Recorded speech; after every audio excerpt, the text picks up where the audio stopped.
अस्सलामुअलैकुम। कराची में हंगामा आराई, गैस बिजली गायब। लियारी के मकीन सड़कों पर निकल आए।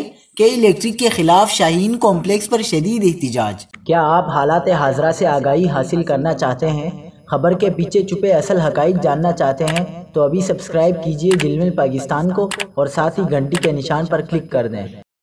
आपको बताते चलें कि मुजाहिरीन ने आई चंडीगढ़ रोड और इतराफ की तमाम शारा ब्लॉक कर दी। कराची की आई चंडीगढ़ रोड और जियाउद्दीन अहमद रोड इंटरसेक्शन पर शाहीन कॉम्प्लेक्स के सामने पीपल्स पार्टी के एहतिजाजी मुजाहिरे की वजह से ट्रैफिक की रवानी शदीद मुतासिर। पीपल्स पार्टी लियारी और मुल्हिका इलाकों में बिजली और गैस की अदम फराहमी पर एहतिजाज कर रही है।